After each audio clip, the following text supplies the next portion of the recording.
इंदौर में कैलाश विजयवर्गीय के चुनाव कार्यालय का उद्घाटन करने पहुंचे रक्षा मंत्री राजनाथ सिंह ने सभा को संबोधित किया। इस दौरान उन्होंने आरोप लगाया कि कांग्रेस की सरकार में वेतन देने के लाले पड़ गए थे। पीसीसी चीफ कमलनाथ ने सरकार की चल रही कई योजनाओं पर कटौती कर दी थी। कांग्रेस नेता 50 साल तक गरीबी हटाओ का नारा देते रहे, लेकिन कांग्रेस की सरकार गरीबी हटा नहीं पाई। लेकिन अब भारत कमज़ोर नहीं, ताकतवर देश बन चुका है। राजनाथ सिंह ने सीएम शिवराज सिंह की तारीफ करते हुए उन्हें राजनीति का धोनी तो विजयवर्गीय को हार्दिक पंड्या बताया। देखिए पूरी खबर। बोलिए भारत माता की, भारत माता की। एक हाथ भी नीचे नहीं होना चाहिए। भारत माता की। यह बात है। भारतीय जनता पार्टी के राष्ट्रीय महासचिव और आपके प्रत्याशी श्रीमान कैलाश विजयवर्गीय जी और एक दूसरे प्रत्याशी भी अभी आ गए हैं, रमेश जी मेंदोर। मुझे यह बतलाया गया कि सर्वाधिक मतों से मध्य प्रदेश में जीतने वाला यदि कोई है तो रमेश जी है। अभी अभी जिनका भाषण आपने सुना है, पहली बार सत्तन जी को मुझे सुनने का अवसर मिला है। और मैं कहना चाहूंगा सत्तन जी, मैं आपके भाषण से बहुत ही प्रभावित हुआ। श्री मेघराज जी जैन, श्री जयपाल सिंह जी चावड़ा, श्रीमती उमा शशि शर्मा जी, श्री आकाश विजयवर्गीय, श्री सुदर्शन जी गुप्ता, श्री अमरदीप सिंह औलख जी, निरंजन चौहान जी, अशोक चौहान, श्री योगेश मेहता, श्री दीपक तीनू जैन और हमारी दाहिनी तरफ मंच पर विराजित सभी सम्मानित संतगण और इस मैदान में मौजूद मेरे सभी कार्यकर्ता बहनों एवं भाइयों। मध्य प्रदेश का शायद ही कोई ऐसा शहर होगा जिस शहर में मेरा 2 बार 3 बार 4 बार जाना न हुआ हो और जहां पर मेरी कभी न कभी कोई सार्वजनिक सभाएं न हुई। लेकिन शायद इंदौर एक ऐसा शहर है जहां मैं 2008 में आया था एक सार्वजनिक सभा को संबोधित करने के लिए और फिर 15 वर्षों के बाद इस इंदौर में किसी सार्वजनिक सभा को संबोधित करने के लिए आप सबके बीच आया। और मैं यह भी कहना चाहूंगा, मैंने अपने जिंदगी में पार्टी कार्यालय का कभी उद्घाटन, मैंने चुनावी कार्यालय का उद्घाटन कभी नहीं किया।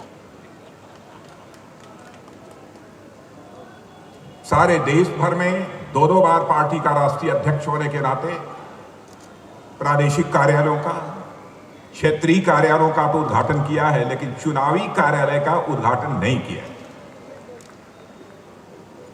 लेकिन मुझे जानकारी जब विजयवर्गीय ने दी पार्टी के माध्यम से कि हमारे कार्यालय का उद्घाटन करना है, तो बहनों भाइयों आपको यकीन नहीं होगा, मैंने सहज रूप से अपनी सहमत दे दी कि मैं कैलाश विजयवर्गीय जी के भाग का चुनावी कार्यालय का उद्घाटन करने के लिए जाऊंगा और आज आप सबके बीच यहां पर मौजूद हूं।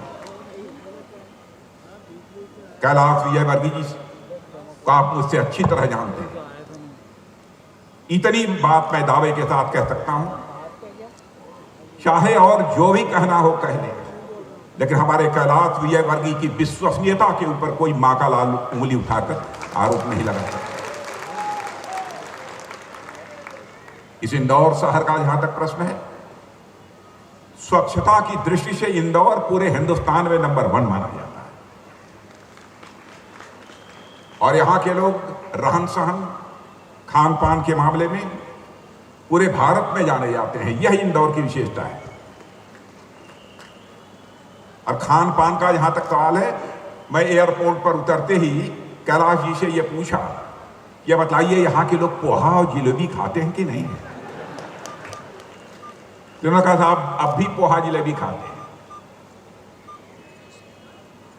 अब मुझे पक्का विश्वास है कि आज आप लोगों ने भी पोहा जिलेबी खाया होगा। और जिन लोगों ने जब पोहा जलेबी खाया है तो जरा हाथ उठाएं। अरे वाह, इसका मतलब यहां आने वाले सभी लोगों ने पोहा जलेबी खाया है। अरे भैया, जिसने पोहा जलेबी खाया है वो इंडोर, और जिसने नहीं खाया है वो आउटडोर।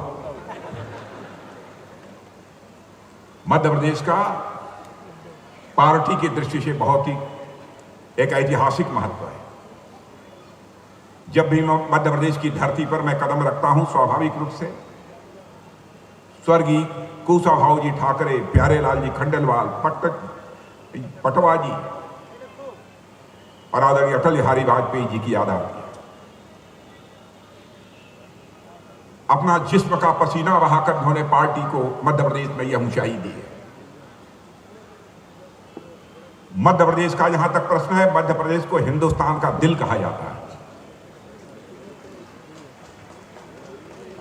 और बहनों भाइयों, मैं कह सकता हूं, यदि मध्य प्रदेश हिंदुस्तान का दिल है, इसकी दिल की धड़कन यदि कोई है तो उसका नाम इंदौर है। और इस इंदौर की कोई धड़कन है तो आपके कैलाश विजयवर्गीय है। कैलाश जी को मेरे दोस्तों मैं लंबे समय से मैं जानता हूं। चुनाव आए जाए कैलाश जी सदाबहार है। एक बार आप लोगों ने सुना होगा, कभी उन्होंने कह दिया कि जितना घास खिलाओगे उतना दौड़ूंगा। ये कैलाश जी ही बोल सकते हो, कोई दूसरा नहीं बोल सकता। लेकिन मैं क्यों कह दिया इसे तो मैं नहीं जानता हूं, लेकिन इस सच्चाई को मैं कैलाश जी के बारे में जानता हूं कि कैलाश जी कभी चुनाव हारे नहीं। उसी कैलाश जी के लिए आज वोट मांगने आया। मध्य प्रदेश में पिछले लगभग 2 दशक से लगातार भारतीय जनता पार्टी की सरकार है। लंबे समय तक भारतीय जनता पार्टी ने यहां पर शासन किया है। बीच का यदि 1.5 साल का कार्यकाल छोड़ दिया जाए, जबकि कांग्रेस की यहां पर हुकूमत थी, तो लंबे समय तक शासन किया है। कोई चाहे जो भी आरोप लगा दे हमारी सरकार, लेकिन बहनों भाइयों, इस सच्चाई को कोई नकार नहीं सकता कि आज के 17-18 वर्ष पहले जो मध्य प्रदेश हिंदुस्तान का बीमारू राज्य जाना जाता था, उस बीमारू राज्य से इस मध्य प्रदेश को निकालने का काम यदि किसी ने किया है तो हमारी भारतीय जनता पार्टी की सरकार ने किया है, शिवराज सिंह चौहान ने किया। मैं जानता हूं राजनीति और नेताओं के प्रति आजाद भारत के इतिहास में एक विश्वास का संकट पैदा हुआ है। लोग कहते हैं नेता कहते कुछ हैं और करते कुछ हैं। नेताओं की कथनी और करनी में अंतर होने के कारण ही भारत की राजनीति और भारत के नेताओं के प्रति जनसामान्य में एक विश्वास का संकट पैदा हुआ। लेकिन मैं दावे के साथ सीना ठोक कर कह सकता हूं, भारत की राजनीति में पैदा हुए इस विश्वास के संकट को चुनौती के रूप में यदि किसी राजनीतिक पार्टी ने स्वीकार किया है तो हमारी आपकी पार्टी है भारतीय जनता पार्टी। हमारे पत्रकार मित्र भी यहां पर बैठे हैं। हो सकता है हमारा कोई सांसद, हमारा कोई विधायक, हमारा कोई मंत्री कुछ वादे करता हो, अपने वादों को न पूरा करता हो, लेकिन पार्टी के बारे में कोई मां का लाल उंगली उठाकर नहीं कह सकता कि पार्टी ने जो कहा हो और किया नहीं। मैं याद दिलाना चाहता हूं 1951 में जब भारतीय जनसंघ के रूप में स्थापना हुई हमारी पार्टी की, पहला जब चुनाव हुआ था, उस समय जो घोषणा पत्र में हम लोगों ने कहा था, अक्षरशः उन सब सारी चीजों को हम पूरा कर रहे हैं। उस समय हम लोगों ने कहा था जब भी हिंदुस्तान में हमारी सरकार बन जाएगी और संसद के दोनों सदनों में हमको बहुमत मिल जाएगा, हम डंके की चोट पर जो हम वादा कर रहे हैं उन वादों को पूरा करेंगे। याद दिलाना चाहता हूं आपको धारा 370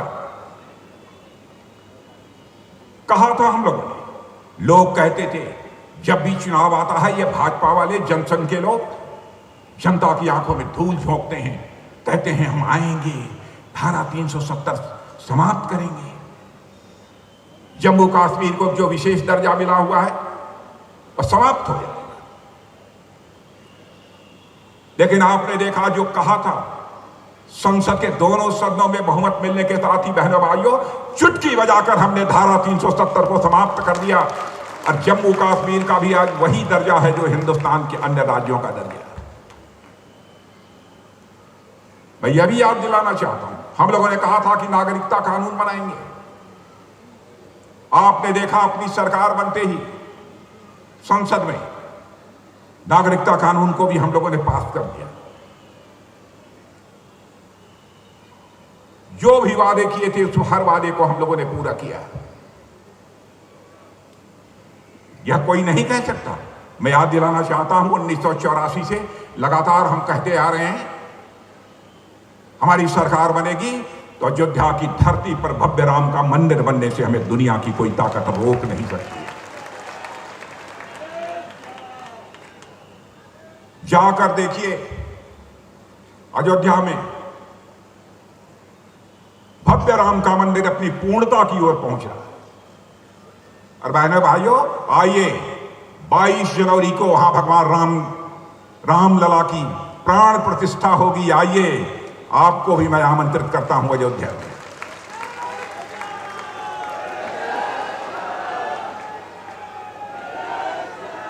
कोई यह बताए क्या कहा था हमने और क्या नहीं किया। आरोप चाहे कोई और कुछ लगा ले, लेकिन हमारी विश्वसनीयता पर, हमारी नीयत पर किसी को सवालिया निशान लगाने का कोई नैतिक हक नहीं है। यही मध्य प्रदेश है। लोग कहते थे यहां सड़क में गड्ढे हैं कि गड्ढे में सड़क। यहां बिजली के तारों में बिजली कम हुआ करती थी और बिल ज्यादा आता था। यह हालत यहां की थी। चाहे जो कुछ भी हो जाए, यहां भारतीय जनता पार्टी की सरकार, शिवराज सिंह की सरकार ने बहनों भाइयों काम करके दिखाया है। मैं प्रेस के दोस्तों से भी कहूंगा, हमारे आंकड़े गलत हों, आप मुझे सूचित कर दीजिएगा, मैं शीश झुकाकर उसके लिए मैं खेद व्यक्त कर दूंगा, मैं क्षमा मांगूंगा। सार्वजनिक सभाओं में भी जनता की आंखों में धूल झोंककर मैं राजनीति नहीं करता हूं। राजनीति करता हूं तो जनता की आंखों में आंख डालकर राजनीति करता हूं मेरे बहनों। सकल घरेलू उत्पादन जीडीपी जो 2001-2002 तक यहां पर 71,594 करोड़ हुआ करती थी, 18-19 साल के अंतर्गत हुआ बढ़कर 13,22,000 करोड़ रुपए तक पहुंच गई है। क्या भारतीय जनता पार्टी को इसकी क्रेडिट नहीं दी जानी चाहिए? इसी मध्य प्रदेश में 2001-2002 में प्रति व्यक्ति आय 11,718 रुपए हुआ करती थी। आज वह 2023 में बढ़कर 1,40,000 पहुंच गई है।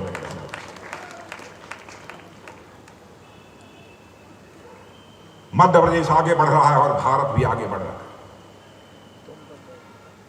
2023 और 2024 का जो वित्तीय वर्ष चल रहा है, उसके पहले तिमाही में विकास दर 7.8% थी। भारत की पूरी दुनिया में सबसे अधिक थी। और इसमें मैं कहना चाहता हूं, इसमें मध्य प्रदेश का एक बहुत बड़ा योगदान है। और मध्य प्रदेश की ग्रोथ रेट, मध्य प्रदेश का विकास दर पिछले 10 सालों से भारत से अधिक है। बहनों भाइयों, यह जानकर भी आपको गौरव की अनुभूति होनी चाहिए, हमारे पार्टी के कार्यकर्ताओं को गौरव की अनुभूति होनी चाहिए। अकेला राज्य है इस हिंदुस्तान का मध्य प्रदेश, जहां पर इंडस्ट्रियल ग्रोथ रेट 24% है। इंडस्ट्रियल ग्रोथ रेट यहां की 24% है। मुझे बताया गया कि 15,42,000 करोड़ के यहां पर मेमोरेंडम ऑफ अंडरस्टैंडिंग यानी समझौते हुए हैं। और यह भी मुझे बताया गया एक एक नहीं बल्कि 4 इन्वेस्टमेंट कॉरिडोर यहां पर बनाए जाएंगे और उनका काम भी प्रारंभ हो चुका है। और मैं समझता हूं भोपाल और इंदौर का जो कॉरिडोर बन रहा है उसका भी लाभ इंदौर की जनता को मिलेगा। मध्य प्रदेश और नई छलांग लगाने को तैयार है। मैं मध्य प्रदेश की जनता से यही अपील करना चाहता हूं कि एक बार आप सभी भारतीय जनता पार्टी को मौका दें। कांग्रेस की सरकार है राजस्थान में, हिमाचल प्रदेश में, कर्नाटक में। आपको पता लगा लीजिए, वहां वेतन देने का संकट पैदा हो गया। मैं कांग्रेस के नेताओं से पूछना चाहता हूं, ऐसे हालात केवल उन्हीं राज्यों के क्यों होते हैं जिन राज्यों में आपकी सरकार होती है? हमारी सरकार जहां होती है, इस प्रकार की क्राइसिस, इस प्रकार का संकट क्यों नहीं पैदा होता? केवल आपके ही राज्य में इस प्रकार के संकट क्यों पैदा होते हैं? सोच में कहीं ना कहीं खोट है, नीयत पर सवालिया निशान। अब कमलनाथ जी बीच में आए लगभग 1.5 साल के लिए। आप लोगों को मालूम होगा, कई योजनाएं जो केंद्र की थी, या तो उसमें कटौती की उन्होंने, अथवा उसको लागू करने में आनाकानी की। मुझे बताया गया कि 8 लाख आवास हमारे प्रधानमंत्री मोदी जी ने मध्य प्रदेश के लिए स्वीकृत किए थे। उन्होंने कह दिया 2 लाख हमको कोई जरूरत नहीं है, वापस कर दिया। क्यों कैलाश, यही बात है, 2 लाख वापस कर दिया। क्या तमाशा है, क्यों वापस कर दिया? आयुष्मान भारत योजना को, ऐसी योजना है आयुष्मान भारत की, इस हिंदुस्तान में कोई भी माई का लाल चाहे कितना भी गरीब क्यों हो बहनों भाइयों, बीमारी के कारण वो कभी दम तोड़ने नहीं पाएगा। पूरा का पूरा खर्च सरकार उठाएगी। उस आयुष्मान भारत योजना को भी लागू करने में उन्होंने आनाकानी की। किसान सम्मान निधि, किसानों को हमारी सरकार 6,000 रुपया वहां से भेजती है हर साल उनके अकाउंट में, उसको भी लागू करने में आनाकानी की। घर घर में हम पानी पहुंचा रहे हैं। कभी किसी ने कल्पना नहीं की होगी कि पर्वतीय क्षेत्रों में भी घर घर नल से पानी पहुंचाया जाए, उसको भी लागू करने में उन्होंने आनाकानी की। क्यों ऐसा हुआ? ताकि इसका श्रेय कहीं भारत के प्रधानमंत्री मोदी जी को न मिल जाए। यही कारण है। मुझे नहीं लगता और कोई दूसरा कारण हो सकता है। क्या कांग्रेस ये चाहती कि हम यहां के गरीबों को मजबूरी में जीने के लिए मजबूर कर दें? ऐसी हालात इन लोगों ने बना रखी है। 50 साल तक लगातार जब तक इनकी सरकार थी, गरीबी हटाओ का नारा देते रहे, नहीं हटी। और आंकड़े आज इस बात के गवाह हैं, मैं नहीं कह रहा हूं, नीति आयोग ने कहा है। नीति आयोग ने कहा है कि मोदी जी के भारत का प्रधानमंत्री बनने के बाद 2014 के बाद 13.5 करोड़ लोग इस भारत में गरीबी रेखा से बाहर हो चुके हैं। ये उन्होंने कहा है। इंटरनेशनल मॉनेटरी फंड में, इंटरनेशनल मॉनेटरी फंड अंतर्राष्ट्रीय संस्था है, ये हमारी आपकी घर की हमारी सरकार की संस्था नहीं है। उस संस्था ने भी कहा है कि पहले जो सर्वाधिक गरीब है माने जाते थे, सर्वाधिक गरीबी के संकट से भी अब भारत बाहर आ चुका है। यह इंटरनेशनल मॉनेटरी फंड ने कहा है, मैं नहीं कह रहा। कि बिना खाए 2-2, 3-3 दिन गुजर जाते थे, बिना खाए, बिना भोजन के। कई लोगों की मृत्यु हो जाती थी। ऐसे हालात थे। यह आंकड़ा मेरा नहीं है मेरे बहनों भाइयों, यह आंकड़ा है तो इंटरनेशनल मॉनेटरी फंड का है। आज विकास कितनी तेजी के साथ हो रहा है, इसको यदि कोई देखे। भारत में फिजिकल इंफ्रास्ट्रक्चर, सड़कों के निर्माण में आप देखिए क्रांति हो रही है। अटल बिहारी वाजपेयी भारत का प्रधानमंत्री बनते ही तय किया कि हिंदुस्तान का एक गांव भी शेष नहीं बचना चाहिए जिसे पक्की सड़कों से न जोड़ दिया जाए। और आज उसी समय नेशनल हाईवे डेवलपमेंट प्रोजेक्ट, चौड़ी चौड़ी सड़कों का निर्माण प्रारंभ हुआ था। उसके पहले क्यों नहीं प्रारंभ हुआ? आज चले जाइए, फर्राटे के साथ दौड़ती हुई गाड़ियां, जहां जाने में आपको 4 घंटे लगते थे, आज आप 1 घंटे 1.5 घंटे में पहुंच सकते हैं। पहले सड़कें 8 से लेकर 10 किलोमीटर प्रतिदिन बनती थी। आज हिंदुस्तान में सड़कें, हमारी सरकार जो पहले एक दिन में 8 से लेकर 10 किलोमीटर बनती थी, आज वह 38 से लेकर 40 किलोमीटर सड़कें प्रतिदिन बन रही है। पूरे देश में मेट्रो रेल नेटवर्क पूरे देश में केवल 250 किलोमीटर था। आज आपको जानकर यह खुशी होगी, इस समय 9 वर्षों के अंदर ही 800 किलोमीटर हो गया है। काम कैसे किया जाता है, भारत का मस्तक कैसे ऊंचा किया जा सकता है, इसकी कला यदि किसी राजनीतिक पार्टी के पास है तो भारतीय जनता पार्टी के पास। 4G नेटवर्क बिक चुका है, 5G आया ही है, काम शुरू हुआ है कि 6G की तैयारी भी हमारे प्रधानमंत्री ने प्रारंभ कर दी है। आंकड़े बहुत सारे हैं, जिन आंकड़ों को मैं आपके सामने रख सकता हूं। और यूपीआई तो अब मैं समझता हूं कि इंदौर में रहने वाले लोग अच्छी तरह जानते होंगे। केवल अगस्त में 15.18 लाख करोड़ मूल्य के 10.24 बिलियन ट्रांजैक्शन हुए हैं।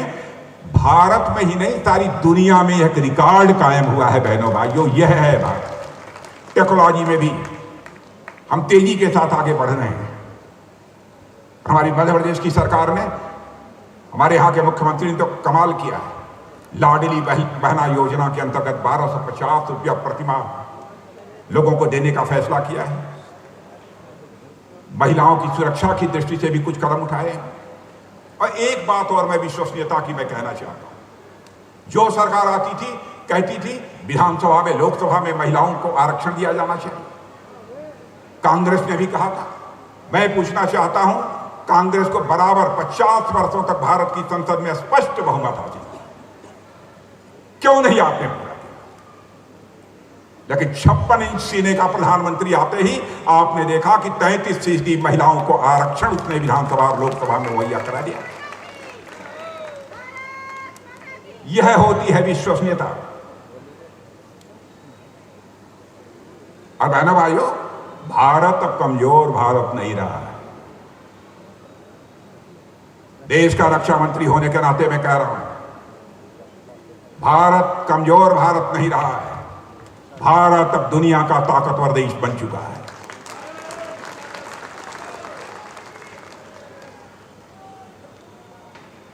पहले अंतर्राष्ट्रीय मंचों पर भारत कुछ बोलता था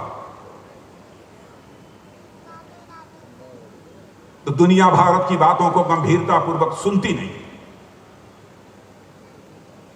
लेकिन आज भारत अंतर्राष्ट्रीय मंचों पर कुछ बोलता है, सारी दुनिया कान खोलकर सुनती है भारत बोल क्या रहा है। यह भारत की हैसियत है। भारत का कद बढ़ा है, बहुत बढ़ा है।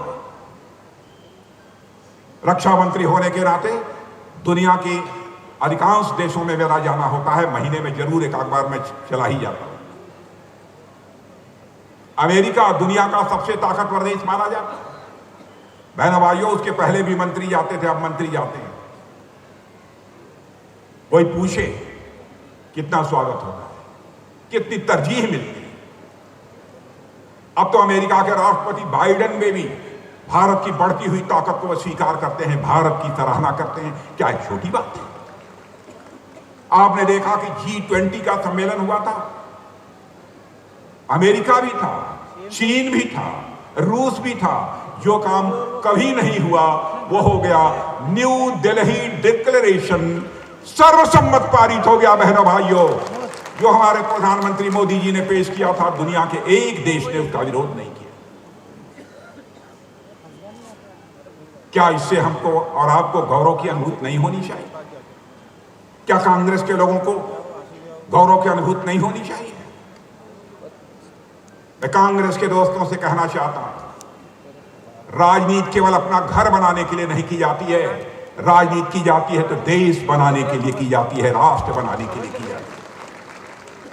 मुझे आश्चर्य होता है, क्यों नहीं आपको गौरव की अनुभूति होती है? बहनों भाइयों, मुझे तो खुशी हुई। हमारे राष्ट्रीय महासचिव कैलाश विजयवर्गीय जी यहां से विधायक हो गए, उन्होंने अपनी सहमति दे दी कि ठीक है भाई, मैं चुनाव लड़ूंगा। पार्टी जो आदेश दे देती है, हम लोग तो पार्टी के कार्यकर्ता, उसका अक्षर से हम पालन करते हैं। मैं बताना चाहता हूं, नीमच में मैं आज के महीने भर पहले आया था, यात्रा प्रारंभ हुई थी, शायद उस यात्रा की में आप ही निकले थे, कैलाश विजयवर्गीय। उसमें मैंने कहा था शिवराज सिंह चौहान के बारे में, शिवराज सिंह जी चौहान बड़े खिलाड़ी हैं, और मैंने कहा वह क्रिकेट के खिलाड़ी धोनी हैं, चाहे शुरुआत जैसी हो लेकिन अंत में अच्छी फिनिश देकर वह मैदान जीत लेते हैं। इसलिए मैंने कहा कि वो धोनी है राजनीति के मैदान में। और मैं कहना चाहूंगा कि यदि शिवराज सिंह चौहान धोनी हैं तो हमारे कैलाश विजयवर्गीय हार्दिक पांड्या हैं, ऑलराउंडर, ऑलराउंडर। बहन भाइयों, आप सब सौभाग्यशाली हैं कि ऐसा व्यक्ति आपको मिला है। और एक बार मुहर लगा दीजिए सभी लोग, हाथ उठाकर तालियां बजाकर कैलाश विजयवर्गीय जी के विजय के बारे में।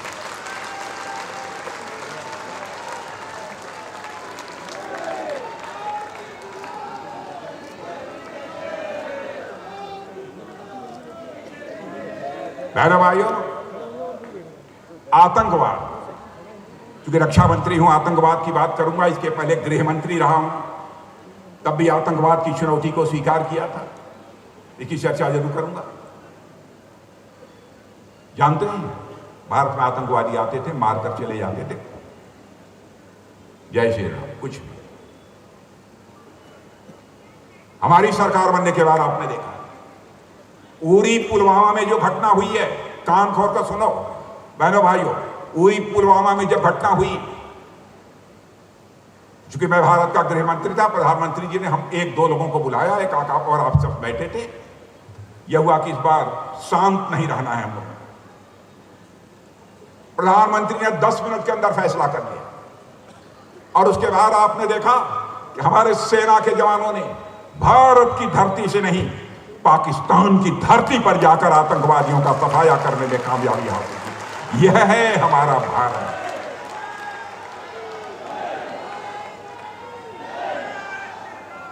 यह है हमारा भारत।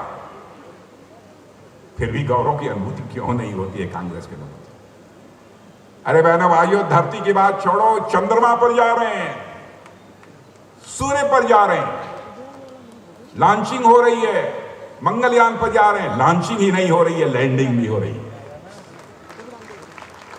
आपने देखा चंद्रमा के साउथ पोल पर पहुंचने वाला, लैंडिंग करने वाला दुनिया का अकेला देश है तो हमारा और आपका देश भारत है। मेरे बहनों भाई, क्या कांग्रेस के लोगों को इसके कारण गौरव की अनुभूति नहीं होती? क्या हो गया है इन लोगों को? चंद्रयान, सूर्ययान, मंगलयान, लॉन्चिंग और लैंडिंग हो रही है, और इनके राहुल यान की न तो लॉन्चिंग हो पा रही है न लैंडिंग हो पा रही है। यह हालत है इन लोगों। और जानते हैं खर्च कितना लगा है चंद्रयान, सूर्ययान, मंगलयान ये सब लॉन्च कराने में, लैंड कराने में? सूर्ययान तभी नहीं हुआ है, चंद्रयान की बात कर रहा हूं। जानते हैं हॉलीवुड, हॉलीवुड बॉलीवुड का नाम सुना है कि नहीं? क्या नौजवानों आपने सुना है? कितने लोगों ने बॉलीवुड का नाम सुना है? हॉलीवुड जानते हैं? हॉलीवुड, हॉलीवुड में एक फिल्म बनाने में जितना खर्च लगता है उससे कम खर्च में हम चंद्रमा पर जाकर लैंड करें। यह है भारत की ताकत। इसलिए मैं कहना चाहता हूं बहनों भाइयों, भारतीय जनता पार्टी और कांग्रेस के अंतर को पहचानिए। भारतीय जनता पार्टी और कांग्रेस के बीच मौलिक अंतर यही है कि हम जनता को जनार्दन मानते हैं और एक परिवार को जनार्दन मानते हैं। यही अंतर है दोनों में मौलिक। अब तो मैंने कल्पना नहीं की जा सकती। मैंने आज के 9 वर्ष पहले अर्थव्यवस्था के आकार के मामले में, अर्थव्यवस्था का आकार, साइज ऑफ इकॉनमी, इसके मामले में भारत दुनिया के देशों में 11वें स्थान पर खड़ा था आज के 9 साल पहले, मैंने हम लोगों की सरकार आने के पहले। आज आपको मालूम है बहनों भाइयों, जो भारत 11वें स्थान पर खड़ा था, आज वह भारत जंप लेकर 11वें स्थान से 5वें स्थान पर सारी दुनिया में आ गया। और मैं नहीं कह रहा हूं, मॉर्गन स्टैनले या फाइनेंशियल एक फर्म है, इंटरनेशनल फर्म, उस इंटरनेशनल फर्म ने कहा है कि भाई अब वह दिन दूर नहीं है कि 2027 आते आते भारत दुनिया की टॉप 3 कंट्रीज में आकर खड़ा हो जाएगा। ये मैं नहीं कह रहा, मॉर्गन स्टैनले।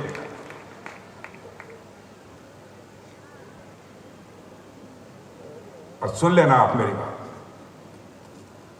अब तो सब स्वीकार करते हैं कि 2027 शुरू होते ही भारत दुनिया की 3 अर्थव्यवस्था में आ जाएगा, अमेरिका, चाइना, भारत। आज मैं कह के जा रहा हूं मेरे बहन भाइयों, देख लेना 2047 आते आते 2047 आते आते इस संभावना को नकारा नहीं जा सकता है कि भारत दुनिया की टॉप इकोनॉमी होगी, सबसे बड़ी अर्थव्यवस्था दुनिया की की होगी तो भारत। यह हैसियत है भारत की। जनता जनार्दन का समर्थन चाहिए, कार्यकर्ताओं का समर्पण चाहिए। मैं जानता हूं जब टिकट बंटवारा होता है, कुछ लोगों को मिलता है, कुछ को नहीं मिलता है। इसके कारण आपको थोड़ी तकलीफ भी किसी न किसी को होती होगी।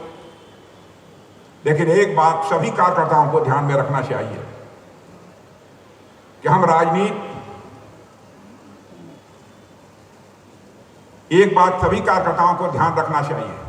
राजनीति केवल सरकार बनाने के लिए नहीं करते हैं, हम राजनीति करते हैं तो देश बनाने के लिए राजनीति करते हैं, राष्ट्र बनाने के लिए राजनीति। और कैलाश जी हमारे राष्ट्रीय महासचिव हैं, आपके लिए हो सकता है घर वाले। आपने देखा बंगाल में जब पार्टी के सामने चुनौती खड़ी हुई तो चुनौती ने उस चुनौती के क्षणों में पार्टी की नजर जाकर किसी पर टिकी थी तो आपके कैलाश विजयवर्गीय पर जाकर, जो कभी सोचा नहीं गया था कि कैलाश विजयवर्गीय जी ने वेस्ट बंगाल में, पश्चिम बंगाल में वो करके दिखा दिया। लोग डरते थे, हिंसा होती है, कार्यकर्ता मारे जाते हैं, मौत होती है। ऐसी चुनौती को स्वीकार करने की कुव्वत यदि किसी के अंदर है तो आपके कैलाश विजयवर्गीय में है। अरे इनका सीना पहले जैसा चौड़ा नहीं रह गया है, जवानी वाला नहीं रह गया, लेकिन फिर भी अभी है। और मैं अभी बता दूं, चुनाव आपको लड़ना है, कैलाश विजयवर्गीय नहीं लड़ेंगे। तैयार हैं? तैयार है तो हाथ उठाकर ताली बजा दीजिए सारे लोग, तो मैं मान लूं। मेरे भाइयों, राष्ट्रीय महासचिव हैं, पार्टी इनके ऊपर जिम्मेदारी सौंपेगी,